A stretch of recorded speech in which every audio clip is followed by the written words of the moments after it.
Hi again everyone, welcome back again di market update and altcoins update. Today kita ngelihat progres ETF ya, sudah mulai aktif diperdagangkan harusnya untuk New York Stock Exchange per malam ini. Let's see ya, iShares ETF Ethereum, Yahoo Finance ya harusnya ya teman-teman ya. Let's see.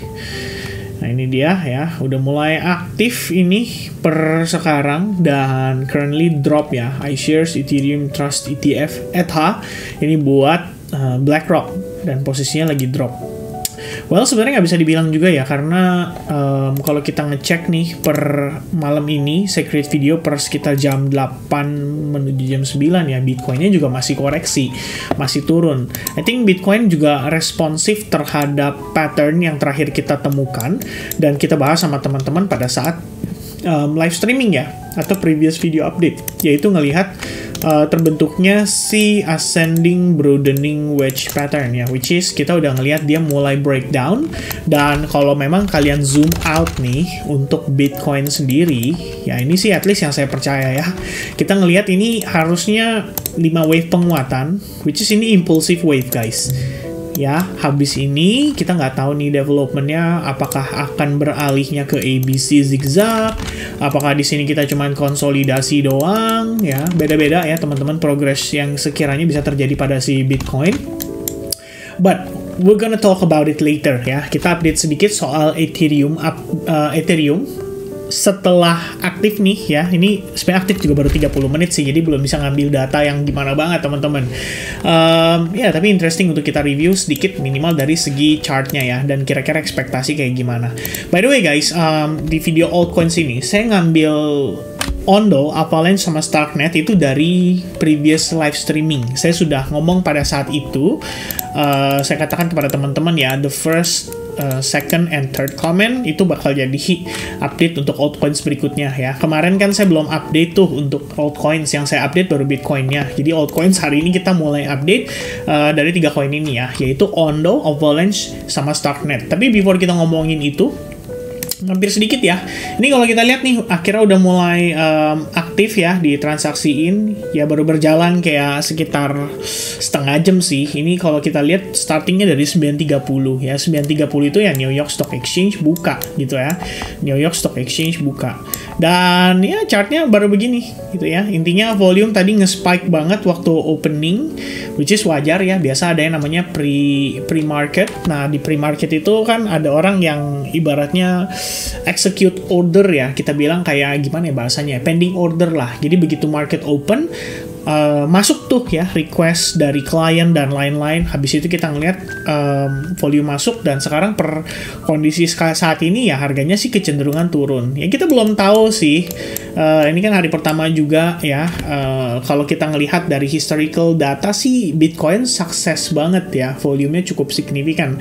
Tapi untuk posisinya si Ethereum ini ya, ini kan kalau banyak orang bilang kayak hype-nya tuh beda. Kemudian apa sih yang bikin hype-nya bisa beda gitu kan? Salah satunya kan kalau Bitcoin mungkin kita jelasin secara fundamental nih ke orang-orang yang generasi apa namanya, kalau kita bilang di atas kita milenial ya, saya lupa lagi namanya teman-teman ya, tapi intinya generasi di atas ya, dibilangnya apa? Bitcoin itu digital gold ya kan, sesimpel itu.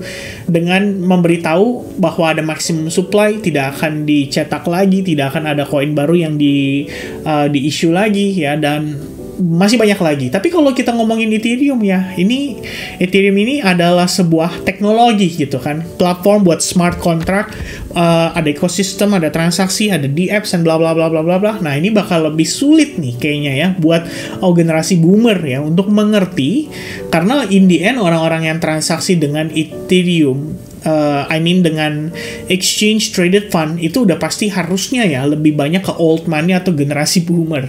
Ya which is ya mereka ya kayak si BlackRock, kemudian Fidelity, ARK Invest, dan kawan-kawan, mereka harus punya strategi nih, kira-kira gimana caranya supaya mereka bisa menjelaskan kepada generasi boomer ini dan membawa ketertarikan ya terhadap aset ini untuk kemudian mereka aktif transaksikan. Jadi ini adalah aset yang istilahnya akan ditawarkan oleh BlackRock dan kawan-kawan. More or less-nya kayak gitu guys. Plus kalau kita ngelihat di sini ya, we have slightly bad news actually coming from Grayscale. Katanya dia shifting $1 billion in Ethereum ke Coinbase, dan memang kalau kita ngecek ya, Grayscale punya aset itu in total adalah 9,2 billion ya. Terakhir sebenarnya 10 billion tapi kemudian turun jadi 9,2 billion karena dikirim tadi ya. Grayscale Ethereum Trust ya. Ini dia teman-teman sekalian, for Ethereum ya harusnya ya, Ethereum Trust. Let's see. Jadi saya ada dapat sih websitenya. Nah ini ya. Jadi kepemilikan yang Ethereum yang Grayscale saat ini, kepemilikan untuk tickernya dia Ethereum ETHE itu setara dengan 9,2 billion of dollars ya. Kalau misalkan di rata-rata untuk secara Ethereumnya, totalnya itu adalah sekitar 2,6 juta Ethereum ya yang mereka pegang saat ini berdasarkan trustnya yang sudah berjalan dan diperdagangkan sejak lama teman-teman. Kalau tadi saya baca-baca, sebenarnya ini bukan kayak sell the news atau gimana ya, tapi kelihatannya ada potensi perpindahan ya, dalam artian kalau kita ngelihat di sini tadi berdasarkan yang saya baca ya, fee-nya Ethereum atau ETHE ini adalah 2,5% fee-nya. Jadi karena dia nggak mau nurunin fee ya, kelihatannya outflow ini pada akhirnya nanti akan masuk ke yang lain, karena ya mereka ini kan holders yang udah lebih lama ya. Ya tentu saja mereka juga pasti secara mid to long term ya, at least mereka ngelihat prospeknya lah, walaupun mungkin sekarang lagi kesulitan ya untuk membangun kepercayaan klien atau publik terhadap si aset Ethereum ini, tapi ya mudah-mudahan harapannya adalah kedepannya bisa terus dikembangkan ya, dalam arti marketnya teman-teman sekalian, sehingga yang generasi lama pun ya mungkin perlahan-lahan ya bisa mencoba untuk mempelajari apa itu Ethereum, kenapa Ethereum sampai saat ini masih termasuk yang performanya cukup bagus ya. Paling enggak ini dari pihak-pihak aset manajernya bisa lah ya mereka untuk prospek dari segi return gitu loh, return of investment, kenapa terlihat menarik, kenapa terlihat seksi, and bla bla bla bla bla bla. Baru kemudian ya maybe perlahan-lahan marketnya terbuild up. Tapi di sini ya beberapa analis mengatakan ya mereka percaya kalau kondisi ini kemungkinan hanya get recycled ya. Jadi dia bilang gini nih, ini salah satu dari statementnya si Campana ya, Campana wrote I think di Twitter harusnya ya teman-teman. Dia bilang gini, my guess is those outflows get recycled into inflows into the lower cost ETF like Grayscale own 15 basis point fee ticker. Dan faktanya kalau tadi ya saya ngecek ya di Grayscale punya Twitter teman-teman sekalian, mereka ada ngeluarin produk itu ya Ethereum juga, tapi di sini katanya adalah Ethereum Grayscale Ethereum Mini Trust, dan investor can get Ethereum exposure in their portfolio at 0% fee for the first 6 months. Meanwhile ETHE ya biayanya tadi 2,5% ya, which is termasuk gede teman-teman tuh ya, total expense ratio 2,5% ya. Jadi ini ya mungkin ya keluar pindah dijual dulu ya, tapi kan tetap harus ada proses ya teman-teman. Keluar dijual dulu, kemudian dapat uangnya baru kemudian dimasukin lagi mungkin dengan ticker yang tadi ya, yang zero fee. I guess ya teman-teman. Grayscale is excited to announce the launch of Grayscale Ethereum Mini Trust, tickernya Ethereum ya. But terlepas dari segala kondisi tersebut, pada intinya sih, kalau buat saya pribadi melihat ini sebagai sebuah kemajuan lah ya, dalam tanda kutip kemajuan untuk perkembangan blockchain, crypto. Ya kalau blockchain sih enggak, karena blockchain itu kan teknologinya. Tapi kalau kita ngomongin buat exposure di crypto, sih saya rasa sih ini udah sebuah kemenangan yang sangat-sangat signifikan lah ya. Apalagi Ethereum sempat disenggol, katanya securities, ternyata bukan, dan sekarang malah sudah diperdagangkan secara ETF, SEC juga udah approval. Ini berarti bahkan ya, buat mungkin mayoritas kripto yang ada kondisi di mana dia disenggol sama pihaknya SEC terkait dengan masalah regulasi, in the end akan bisa ya mungkin bisa menang lah ya lawan SEC. Intinya sih seperti itu. Dan salah satu yang saya ngomongin di sini adalah sobat karibnya ya, yaitu XRP teman-teman sekalian ya. Ya, maybe we gonna talk about XRP later ya, tapi nggak di video ini. Tapi something yang interesting, mudah-mudahan XRP bisa benar-benar totally settlement ya dengan pihaknya si SEC, dan pada dasarnya ya apa yang terjadi saat ini, perkembangan yang terjadi saat ini ya nggak masuk akal aja kalau XRP masih dipermasalahkan ya. Ini cuma tinggal masalah settlement dan denda aja, deal-dealannya di angka berapa. Habis itu beres, ya udah deh, XRP harusnya I don't know ya, maybe soon or later ada ETF-nya juga ya, probably. But that's gonna be very very interesting. Okay, guys, let's talk a bit ya about Ondo, Avalanche, dan Stocknet ya. Soal Ethereum, kalau saya boleh sedikit mengambil kesimpulan, sebenarnya poin yang sama saya sampaikan ke teman-teman di SHG juga. Saya nggak ngeliat short term sih. Kalau misalkan short term orang percaya ada sell the news event, ya I don't really care. Karena in the end saya ngeliat dari mid to long termnya.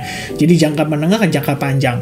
Walaupun ya istilahnya, apakah bisa sesukses Bitcoin? Maybe not. Tapi saya pikir teman-teman sekalian ya, untuk kita berbicara mid to long term, ya money flow dari boomer-boomer ini I guess ya tetap bisa dipertimbangkan sebagai salah satu faktor pendorong ya market untuk bisa lebih bullish lagi di bull run cycle kali ini. Jadi itu ekspektasi kita ya, mudah-mudahan dengan ETF ini bisa mensupport lah untuk kita mencapai harapan kita ya, dimana Ethereum bisa break all time high dan ngejar ke harga yang lebih tinggi, bahkan lebih dari ya 5.000, 6.000 ya. Teman-teman bisa secara bebas istilahnya sebutin angkanya menurut kalian Ethereum bisa berapa. But in the long run, if you guys believe, let's say for example BNB bisa $1.000 atau bahkan ada yang bilang BNB bisa $2.000, well, I think it's gonna be very easy buat Ethereum minimal $10.000 ya.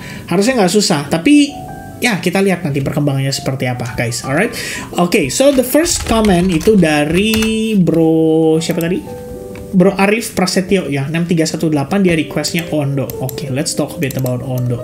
What is going on with Ondo? Ondo kalau higher time frame sebenarnya ini bullish ya, no doubt lah di sini. Kenapa demikian? Lihat dia sudah creating higher high, secara struktur ini udah bagus gitu kan. Di sini dia udah create higher high. Terus teman-teman tarik ke bawah sini, ini juga struktur sebelumnya sama lah ya, masih higher high. Ya terakhir internalnya sendiri pun ya baru internal sih kalau saya bisa bilang ya. Kita ngelihat dia start pullback itu setelah adanya internal dia break terhadap previous low point-nya, which is itu di sini ya. Tapi overall kalau kita lihat dari perspektif yang lebih besar, seandainya saya katakan kepada teman-teman ini adalah low point, ini adalah high point, kalian lihat di bigger pictures ya, ini memang masih satu swing ya. Eksternalnya atau primary swing-nya itu masih dominan bullish, dan kita belum melihat adanya sign for the bear itu benar-benar menguasai pergerakan daripada si Ondo. Yang saya lihat di sini hanya terbentuk trendline, pullback yang kecenderungan korektif ya. Nggak tahu sih teman-teman. Tapi kalau menurut saya ini cenderung korektif ya. Bahkan udah sempat naik lagi gitu kan. Di sini tuh kalau teman-teman perhatikan ya, untuk struktur internalnya only si Ondo, ini udah posisi dia tuh sebenarnya udah balik bullish lagi loh. Ya, at least saya lihat di sini terjadi liquidity sweep. Kenapa ya? Karena dia cuma fake out doang terhadap previous low. Lalu kalau teman-teman praktikkan dengan seksama di sini, dia tuh udah berhasil mengambil high point terakhirnya.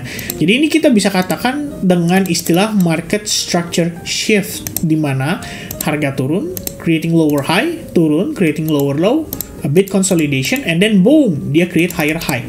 Ya, ini kalau misalnya kalian lihat nih secara perspektif struktur simple, jatuhnya begini ya. Ini turun, ini going up, and then ini sekarang sedang pullback. Jadi timbul pertanyaan, bisa nggak nih dia creating yang namanya higher low?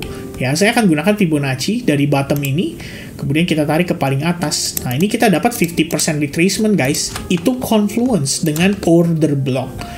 Ya, yang terdapat pada kisaran area $0.98. Ya, tentu saja kita belum tahu apakah kita akan dapat reaction dari sana atau tidak. Cuman let's say kita ngedapetin dia malah fake out guys. Ya, ini bahkan buat Ondo case-nya, dia bisa turun sejauh-jauhnya sampai level ini pun, tapi tetap saya katakan ini masih dalam kondisi yang relatif bullish. And why is that? Jawabannya simple. Karena kalau secara struktur internalnya lagi, Anda lihat di sini, ini adalah pullback terakhirnya ya. Dia going up, no pullback, dia going up, no pullback, dia going up, no pullback, dia going up, baru kemudian terciptalah low point yang baru. Nah, ini adalah pullbacknya ya. Jadi internalnya ini 1, 2, kemudian di sini pullback, naik sampai ke atas ya. Tercipta low point di sini, and then dia create higher high, baru kemudian dia create lower low. Nah, dari sini dia reversal. Jadilah lower high, consolidate, and dia create lower low. Ya. Nah, jadi sebenarnya kalau saya boleh sederhanakan teman-teman sekalian ya, ini adalah satu push. Jadi kondisinya mungkin untuk mempermudah kalian bisa lihat seperti ini. Ini satu push ke atas, ini satu push ke atas, ya. Dan ada satu push lagi ke atas seperti ini. Nah yang bolongnya teman-teman, ini warnanya merah. Ya, maksudnya apa, Vin? Maksudnya ini adalah pullback-nya gitu. Ya tuh, saya geser ke samping kayak gini, dia mengalami pullback lagi di sini. Ya, slightly pullback. Kemudian di sini dia menghijau lagi. Ya, lebih kurangnya kayak gini, teman-teman. Nah, kemudian di sini nih si merah mendominasi. Tuh, ya kita ngelihat harga pullback total.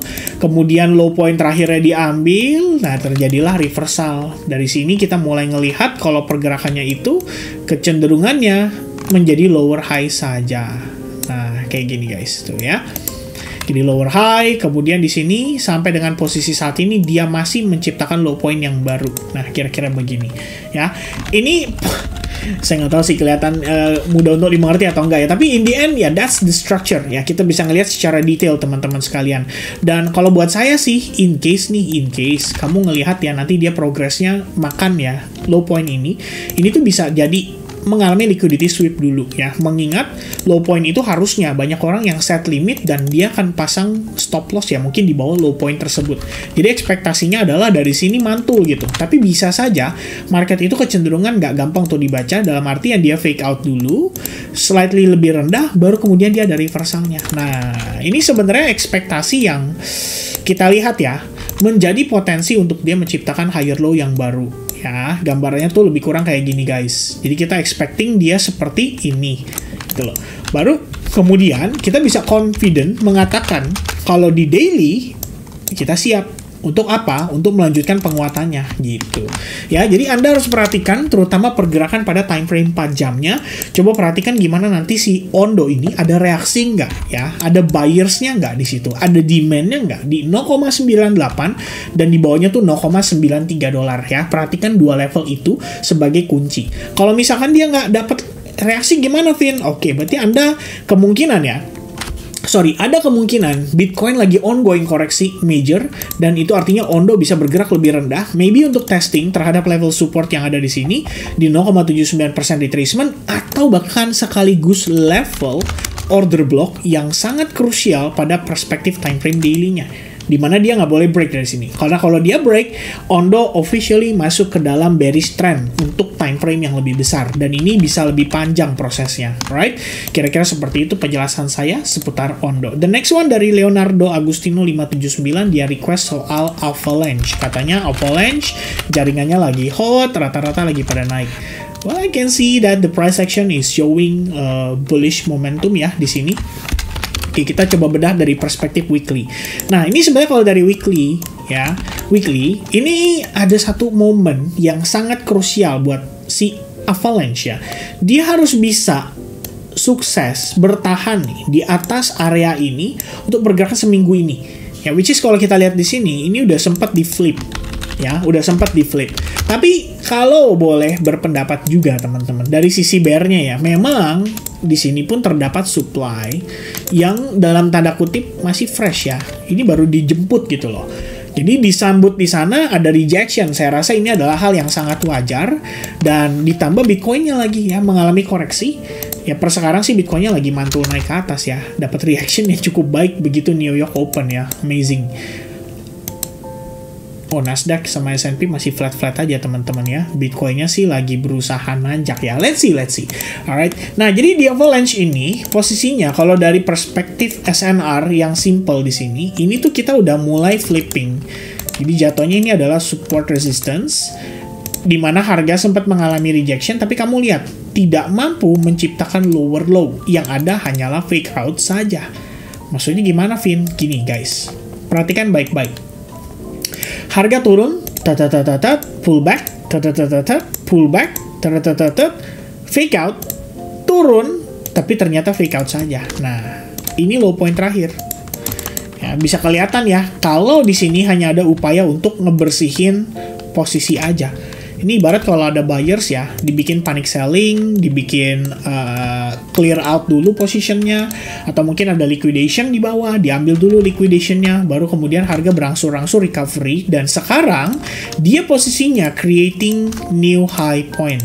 Ya, jadi saya bisa bilang ini adalah proses di mana high point yang baru terbentuk dan ini lebih tinggi daripada high point sebelumnya. Nah, ini kan adalah indikasi trend bullish, which is kita bisa katakan saat ini kita dalam fase pullback-nya dia.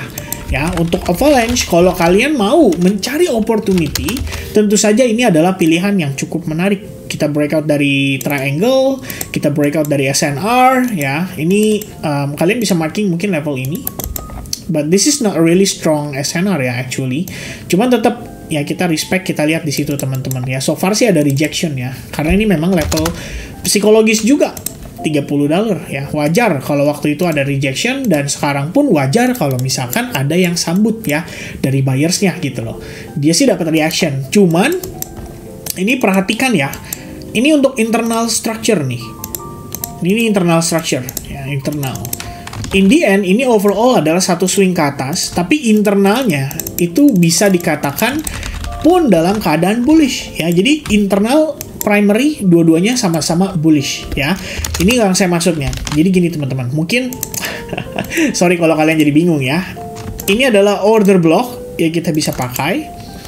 Ini adalah low point internal ya. Ini saya kasih tanda seperti ini. Kamu lihat di time frame 60 menit, 1 jam. Nih yang saya maksud guys. Ya, bisa diperhatikan dengan seksama bahwa ada proses terjadi pullback dulu before dia rally seperti ini ya. Yang ini sebenarnya saya nggak tahu nih, bisa dianggap pullback juga sih karena di 1 jamnya lumayan agresif.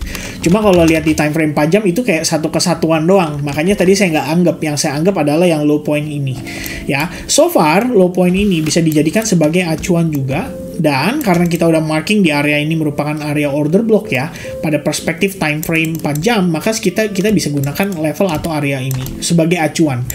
Sementara dia sedang mengalami pullback, coba teman-teman sabar menunggu sampai di level-level krusial tersebut. Ya, kalau di level krusial itu teman-teman melihat ada indikasi dia bisa mengalami reversal, baru kalian manfaatkan atau bisa dicari kesempatan untuk melakukan pip gitu ya. Tidak boleh ada rekomendasi soalnya guys ya. Tapi you get the idea ya. Pada dasarnya kita butuh clue dari bigger players kalau dia nunjukin kepada kita bahwa di sini mereka tertarik untuk masuk ya. Kalau misalnya mereka belum masuk, gimana caranya kita tahu mereka mau goreng harganya naik ke atas? Itu aja teman-teman sekalian ya. So for now, sellers masih memberikan pressure. Ini nyampe ke area atau level ya bisa dibilang level psikologis $30. Saya nggak tahu di sini apakah akan ada follow up dari buyersnya atau tidak. But if you have that follow up dan kalian berencana untuk manfaatkan, ya feel free. Ya saya pikir itu bisa jadi kesempatan yang menarik. Alright, kira-kira seperti itu. And the last one dari Wendy Winarno ya, 9810, dia requestnya adalah STRK atau StarkNet. So let's take a look on StarkNet ya. StarkNet so far on the daily perspective ini masih bearish banget guys ya. Saya nggak ngeliat ada clue kalau dia udah mulai bergerak ke arah yang lebih bullish. Namun kalau kita gunakan Fibonacci retracement from top to the bottom, ya perhaps kita ambil di sini ya, jangan buntutnya ya, kayak buntutnya terlalu berlebihan di atas itu. Maka sebenarnya dia sudah testing ke 0.62%, which means ini adalah golden ratio. Dan sejauh ini StarkNet itu kalau dari perspektif time frame daily, kita tuh sedang dalam proses membentuk yang namanya ascending triangle pattern, which is kayak gini guys, right? Nah ini interesting ya, sebenarnya interesting. Kalau bisa break dan close di atasnya. Kalau belum gimana? Ya udah, sabar-sabar dulu. Kelihatannya mungkin ya masih perlu di build ordernya atau momentumnya. Yang pasti kalau misalnya dia naik, the only support resistance itu ada di 0,75 dan di level ini. Yang saya pikir ini adalah level yang cukup valid ya untuk kita katakan support resistance. Nah, lebih kurangnya di 1,10. Ya ada proses fake out ya. Tapi kita coba marking dari area ini karena ini harusnya area kuncinya dia. Nah, kira-kira di sini dan di range area ini, ya. Ini yang penting dia bisa ambil dulu deh gitu loh. Baru kemudian kita ngomongin nih masa depannya gimana gitu ya. Kalau belum bisa, ya udah sabar-sabar dulu. Starknet mungkin masih ada peluang untuk malah dia bergerak ke range yang lebih rendah. Itu yang harus diperhatikan untuk saat ini. Oke, so for the closure ya teman-teman sekalian, update a bit ya soal Bitcoin. Bitcoin rebound di New York Stock Exchange Open. Well, in the end Bitcoin itu nggak kemana-mana. Terlepas dari tadi ya yang saya ceritakan ke teman-teman, kita memang melihat ada pola itu ya. Tapi kalau kamu perhatikan, actually Bitcoin itu di perspektif time frame yang besar ya, kayak di 4 jam misalnya, itu nggak kemana-mana guys. Udah dari kemarin ya, udah dari kemarin. Low point saya marking di sini, high point saya marking di sini. That's it. We're just consolidating back and forth, back and forth, back and forth ya. Coba claim 67.000, gagal bertahan di atas 67.000, turun ke bawah, tapi kemudian coba mantul lagi ya. Nah ini yang kita sedang cari tahu, kira-kira Bitcoin mau dibawa ke mana nih directionnya ya, untuk overall movement. Terutama setelah adanya Ethereum ETF spot ini ya. Ini akan jadi satu terobosan penting untuk sejarah market kripto juga. Semoga aja kita bisa ngeliat market reacting yang cenderung positif ya untuk segala pergerakannya. Oke, so that's gonna be the update from me for altcoins and market update. Thank you very much guys for paying attention. Nanti kita ketemu lagi di next update for Bitcoin. God bless to everyone and have a nice day guys. Cheers, bye bye.